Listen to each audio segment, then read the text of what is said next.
Hey, how's it going, guys? Keegan here, and today I'm going to bring you guys our next installment of the How to Win Clan Operations. So we went over last time the kill confirm strategy, and this time we're going to show you the TDM strategy. I know I said hardcore TDM this time, but I lied, I'm sorry. But I need to, I think, show you the TDM strategy before our hardcore strategy is going to make more sense.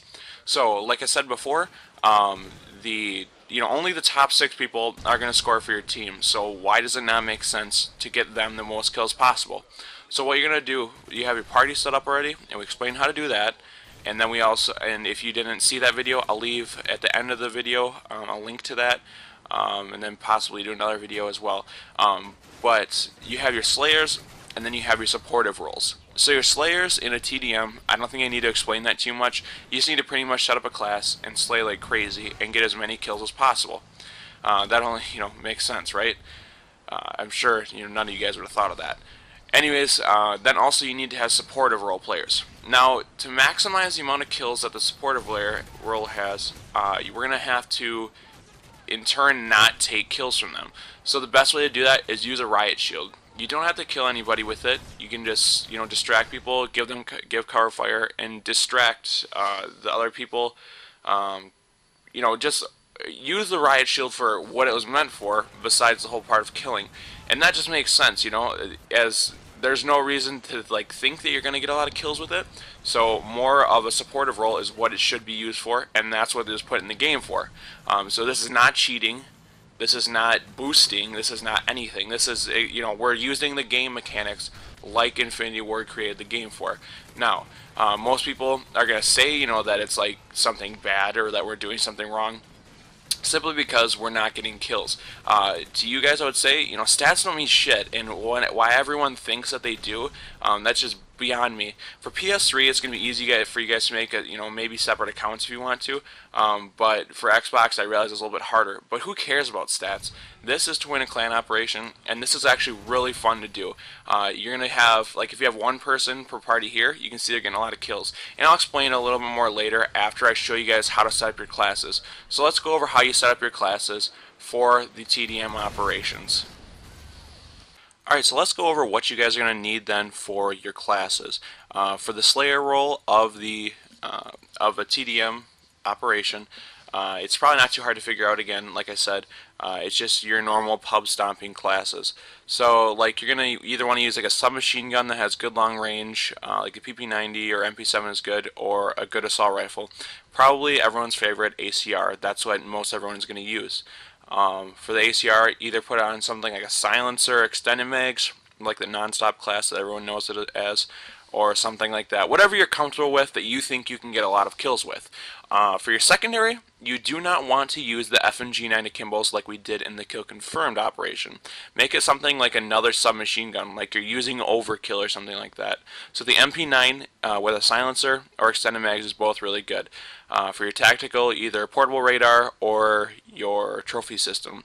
Then do sleight of hand, hardline for sure, because you want to be getting those kill streaks faster, and then either stalker or marksman, because they're both really helpful for a slayer role.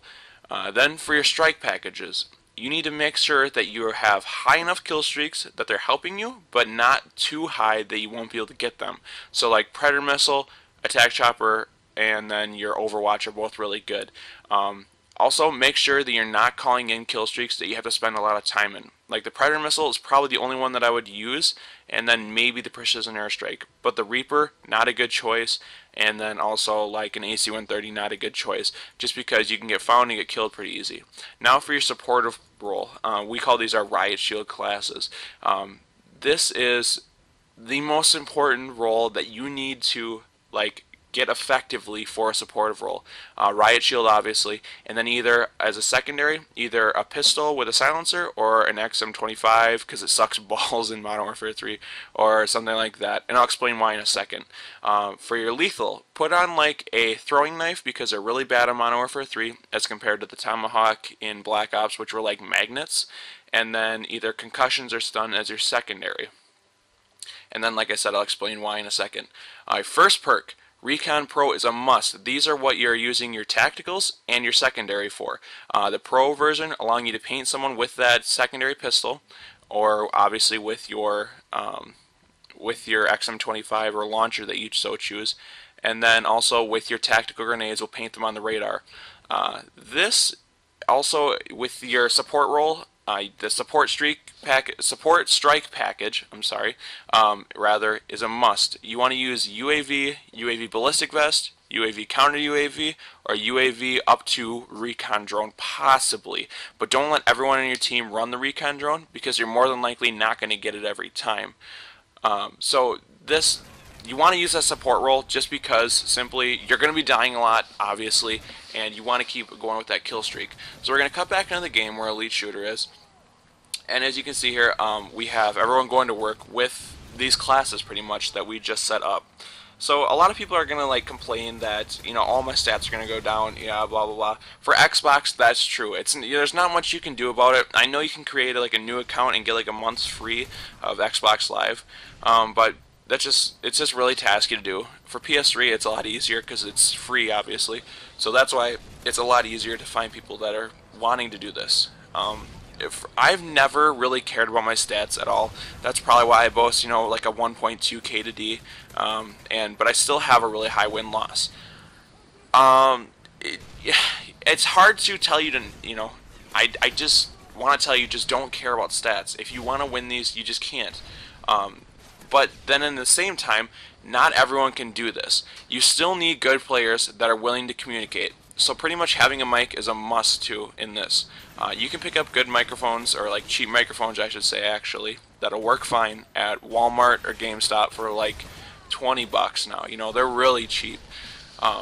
It's really, really effective to have mics because, I mean, as you'll see here in a second, like he'll be running around and if you weren't hearing, like you won't hear now, the people talking, you'll wonder how did he know someone was there. Like right now, he just turns down there and looks. How did he know someone was there? Well, of course, whoever was in the in the tunnel there is calling people out. So that's why you also want to maximize the maps that you're playing. Like Hard Hat is really good. Dome is okay, but it gets pretty hectic because it's so small.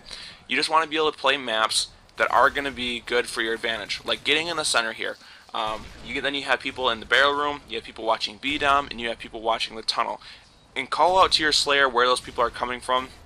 Ask for more help from the supportive players to get down there, flash them, stun them, get them on the radar so it's like he has constant advanced UAVs up. It's going to be helpful for him just to get those rolls, to get those kills if you are playing your role right. But it's not easy.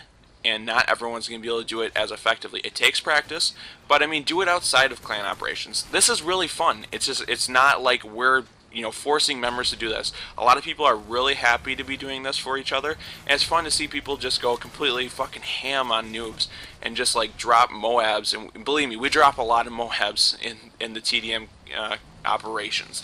And so practice this outside of your normal operations times that they are, because it's going to be really effective. Figure out what maps you want to play that are really effective for this strategy, and I'll probably disclose some of them a little bit later down the road, and along with giving you other tips for this. So hardcore TDM operation is probably going to be a next one, and then if I haven't told you, I don't know if we'll ever do a domination one because we don't do domination ops anymore in MKS, just because there's like no way to win them without boosting.